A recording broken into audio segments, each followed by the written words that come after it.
Coulomb's law के कुछ merits और डीमेरिट्स के बारे में, क्योंकि उसके बारे में हम पढ़ चुके हैं।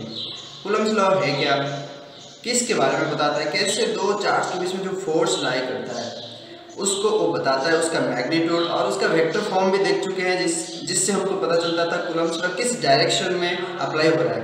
तो ये सारी चीज़ें देखने के बाद अब समय हमको समझने का है ये merits and demerits of Coulomb's law. तो कूलम्ब्स लॉ का कुछ मेरिट्स मतलब उसका कुछ प्रॉपर्टीज जो कि अच्छा क्वालिटीज़ है उसको देख लेंगे, जहाँ वो बढ़िया से होल्ड होता है, और डीमेरिट्स मतलब लिमिटेशंस, जहाँ वो होल्ड नहीं हो पाता है, जहाँ वो फेल हो जाता है ऑपरेट करने में। बात है समझ में? अब इस लेक्चर में यही दो चीज़ देखेंगे, फिर उसके बाद नेक्स्ट लेक्चर में मैं सुपरपोजिशन प्रिंसिपल बताऊंगा बढ़िया से। तो देखो ध्यान से बोर्ड पे, ओके। तो पहले मैं बता रहा हूँ डीमेरिट्स ऑफ कूलम्ब्स लॉ। देखो सबसे पहला जो डीमेरिट है वो ये बताता है कि it only acts but it only holds between 2 point charges. It tells us about force between 2 point charges which are at rest. When they start moving, when 2 point charges start moving, then not only electric force but also magnetic forces start acting. So that's why Coulomb's law fails completely when 2 point charges start moving. बात है समझ में? तो जब 2 point charges rest में रहते हैं, completely static charges, तब उनके बीच में कितना फोर्स लग रहा है, किस डायरेक्शन में लग रहा है, उसको बता सकता है कूलम्ब्स लॉ ऑफ इलेक्ट्रोस्टैटिक्स। बात है समझ में? मगर जब वो दोनों पॉइंट चार्जेस मूव करना शुरू करते हैं तो उनके, आप लोगों को पता है ना, जब चार्ज मूव करना शुरू करता है उसके वो करंट फ्लो हो जाता है। जैसे ही करंट फ्लो होता है उसके चारों तरफ मैग्नेटिक फील्ड बनता है, और दो चार्ज जो रेस्ट में थे फिर मूव करने लगे तो मैग्नेटिक फील्ड भी बनने लगा। तो इलेक्ट्रिक फोर्स अप्लाई करने के साथ साथ वो मैग्नेटिक फोर्स भी अप्लाई करेंगे। बात है समझ में? तो उस केस में जो कंप्लीट फोर्स है उनके बीच में सिर्फ कूलम्ब्स लॉ से पता नहीं चलता है, और उस केस में भी हमको मैग्नेटिक फोर्स को इंक्लूड करना पड़ेगा, तो वहां पे कूलम्ब्स लॉ अप्लाई नहीं कर सकते। बात है समझ में? तो ये हो गया हमारा पहला लिमिटेशन और डीमेरिट। तो इसलिए हमेशा याद रखना है it is only applicable for 2 point charges. जहां पे भी इसको अप्लाई करोगे तो वहां पे देखना है आपको 2 point चार्जेस जो कि रेस्ट में है ना, जो कि रेस्ट में है। व्हेन दे स्टार्ट मूविंग तो magnetic force also starts acting. तो ये है पहला लिमिटेशन और पहला डीमेरिट। अब दूसरा वाला देख लेते हैं। दूसरा वाला आप लोगों को थोड़ा बहुत पता है क्योंकि हम न्यूक्लियर फिजिक्स पढ़ चुके हैं ना, क्योंकि हमको पता है कि न्यूक्लियस के अंदर जो प्रोटॉन्स रहते हैं वो भी पॉजिटिव चार्जेस हैं, और वो पॉजिटिव चार्ज रिपेल करते हैं। मगर जब डिस्टेंस पॉजिटिव चार्ज, देखो इलेक्ट्रोस्टैटिक रिपल्सन होना चाहिए उनके बीच में, मगर हमको पता है कि न्यूक्लियस के अंदर इलेक्ट्रोस्टैटिक फोर्स के अलावा और एक बहुत ही स्ट्रॉन्गर फोर्स ऑफ अट्रैक्शन है जिसको बोलते हैं न्यूक्लियर फोर्स। और ये न्यूक्लियर फोर्स क्या करता है, दो प्रोटॉन है ना उनको जोड़ता है, मतलब उनको अट्रैक्ट, एक दूसरे को अट्रैक्ट करते हैं, जिसकी वजह से वो न्यूक्लियस मतलब स्टेबल रहता है। तो यहाँ पे तो सवाल उठता है कि जब दो प्रोटॉन्स के बीच में डिस्टेंस मतलब कम हो गया तो इलेक्ट्रोस्टैटिक फोर्स मतलब जो भी लग रहा है इलेक्ट्रोस्टैटिक फोर्स वो क्या हो जाना चाहिए, बढ़ जाना चाहिए। तो रिपल्सन इतना ज़्यादा हो जाना चाहिए कि न्यूक्लियस तो टूट जाना चाहिए, मगर वैसे तो नहीं होता है। वहाँ पे क्या हो रहा है, न्यूक्लियर फोर्स भी एक्ट कर रहा है और प्रोटॉन को बाइंड करके अट्रैक्ट करके रख रहा है। तो वहाँ पे भी न्यूक्लियर फोर्स एक एक्स्ट्रा फोर्स आ गया, मतलब जहाँ पे सिर्फ एंड सिर्फ इलेक्ट्रोस्टैटिक फोर्स नहीं है। इतना समझ में आया ना? तो उसलिए हमको वहाँ पे भी ये ध्यान रखना पड़ेगा कि जब दो चार्जेस के बीच में जो डिस्टेंस है वो 10⁻⁻15 से कम है, इसका मतलब न्यूक्लियर साइज का जो डिस्टेंस है उससे भी कम है, उस केस में हम अप्लाई नहीं कर सकते हैं कूलम्ब्स लॉ, क्योंकि वो न्यूक्लियस के अंदर वाला बात आ जाएगा और उस केस में न्यूक्लियर फोर्स भी रहेगा। और हमारा कूलम्ब्स लॉ जो बताता है डिस्टेंस जैसे जैसे घटता है तो ये फोर्स बढ़ जाना चाहिए, इनवर्सली प्रोपोर्शनल मतलब डिस्टेंस के साथ डिस्टेंस जब बढ़ता है फोर्स घट जाना चाहिए, तो वो प्रिंसिपल वहाँ पे फेल जाता है। बात है समझ में? तो ये है हमारा दूसरा लिमिटेशन या डिमेरिट। तो आई होप कि आपको ये दोनों लिमिटेशन बढ़िया से क्लियरली समझ में आ गया।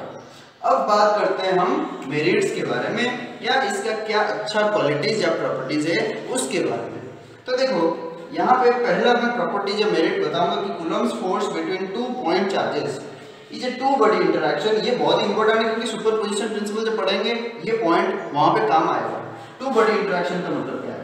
2 body इंटरेक्शन मतलब एक चार्ज दूसरे चार्ज के ऊपर फोर्स लगा रहा है, तो उन दोनों के बीच में जो फोर्स लग रहा है ये फोर्स इंडिपेंडेंट है बाकी सारे चीजों से, है ना। तो इसका मतलब कोई तीसरा चार्ज अगर उसके आसपास आ जाएगा वो भी फोर्स लगाना शुरू करेगा, और वो जो फोर्स लगाएगा फर्स्ट चार्ज के ऊपर, फर्स्ट सेकंड के बीच में जो फोर्स लग रहा था उसको कोई भी अफेक्ट नहीं करेगा। बात है समझ में। तो इसलिए फर्स्ट चार्ज और सेकंड चार्ज, ये दो चार्ज, इनका जो आपस में जो फोर्स लगा रहे हैं एक दूसरे के ऊपर, ये टू बॉडी है, मतलब ये इसके ऊपर ही डिपेंड करेगा, ये दोनों चार्ज और उनके बीच में डिस्टेंस, बाकी तीसरा चार्ज का प्रेजेंस के ऊपर डिपेंड नहीं करेगा। तीसरा क्या, लाखों चार्ज भी उसके पेरिफेरी में आ जाए, उसके नेबरहुड में आ जाए, वो अगर भी फर्स्ट चार्ज के ऊपर फोर्स लगाना शुरू कर देंगे, मगर फिर भी फर्स्ट सेकंड के बीच में जो फोर्स लग रहा था ना उसमें कोई भी बदलाव नहीं आएगा। तो फर्स्ट सेकंड के बीच में जो फोर्स लग रहा था और उनके मैग्नीट्यूड और उनके डिस्टेंस के ऊपर ही डिपेंड करेगा।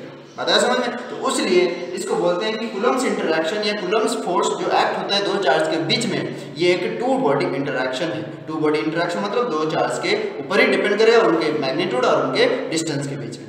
बताया समझ में। मगर यहाँ पे ये कोई तीसरे चार्ज का प्रेजेंस के ऊपर डिपेंड नहीं करेगा, it is independent of the presence of A third charge near by. Okay, तो ये है पहला मेरिट, इसको याद रखना बढ़िया से। फिर सेकंड पॉइंट क्या है कि it is central in nature. Central का मतलब क्या होता है, सेंट्रल फोर्स एक होता है और एक नॉन सेंट्रल फोर्स होता है। देखो ध्यान से सुनो, जब दो चार्ज ना एक दूसरे के ऊपर फोर्स लगाते हैं, वो अट्रैक्टिव हो या रिपल्सिव हो, इसको बोलते हैं इलेक्ट्रोस्टैटिक फोर्स। तो ये इलेक्ट्रोस्टैटिक जो फोर्स है ना, दोनों चार्ज के सेंटर को जो लाइन ज्वाइन करता है, इस लाइन के अलोंग एक्ट होता है, तो इसलिए इसको सेंट्रल फोर्स बोलते हैं। बात है समझ में। देखो मैग्नेटिक फोर्स भी सेंट्रल फोर्स है, ये इलेक्ट्रोस्टैटिक फोर्स भी सेंट्रल फोर्स है, ग्रेविटेशनल फोर्स भी सेंट्रल फोर्स है। इसका मतलब ग्रेविटेशनल फोर्स भी दो मास के बीच में जब अप्लाई होता है ना, मास के सेंटर टू सेंटर जो लाइन ज्वाइन करता है उस लाइन के अलोंग एक्ट होता है। तो मास जब मूव करेंगे उस लाइन के अलोंग आप मूव करेंगे, अट्रैक्ट होके आएंगे। तो यहाँ पे भी जब अट्रैक्शन होगा इस लाइन के अलोंग अट्रैक्शन होगा, जब रिपल्शन होगा इस लाइन के अलोंग ही रिपल्शन होगा, क्योंकि फोर्स एक्ट होगा along the line joining between the two central points okay of the charges. बात है समझ में। तो इसलिए तो ये इसको बोलते हैं, इस तरह का फोर्सेस को बोलते हैं सेंट्रल फोर्स। जो फोर्स ये लाइन ज्वाइनिंग मतलब ये लाइन के अलोंग एक्ट नहीं करता है उसको बोलते हैं नॉन सेंट्रल फोर्स। तो ये हो गया हमारा ये दूसरा मेरिट कि कूलम्ब इंटरैक्शन या Coulomb's force is a central force.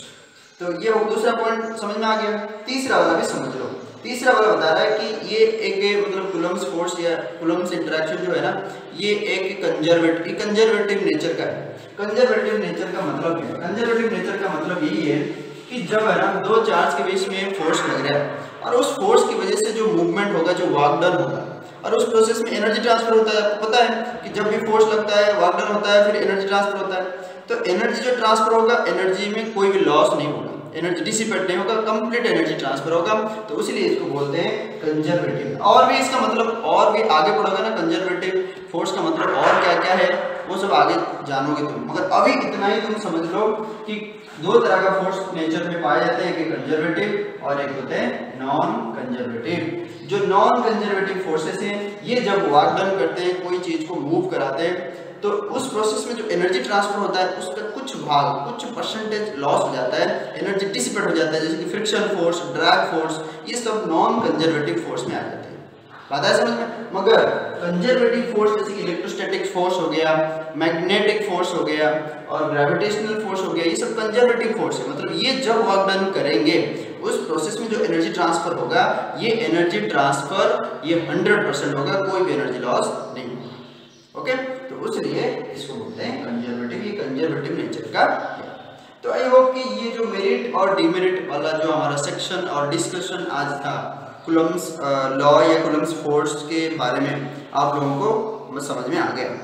अगर आप लोगों को कुछ सीखने को मिला इस वीडियो में तो आप लोग सारे दोस्तों को बताइए और इस वीडियो को शेयर करिए और मेरे मैसेज को सबके पास पहुंचाइए। ओके, क्योंकि इसमें भी बहुत सारा पॉइंट्स ऐसे है जिसके बारे में कंफ्यूजन रहता है बच्चों को। ओके, तो अगर कहीं भी आप लोगों को कंफ्यूजन है तो कमेंट सेक्शन में बताइए, कमेंट करते जाइए, लाइक करते जाइए, शेयर करते जाइए, सब्सक्राइब भी करिए जरूर। ऊपर सब्सक्राइब बटन है वीडियो के एंड में, तो उसको भी दबाइए, क्लिक करिए। ओके, और सी यू नेक्स्ट टाइम।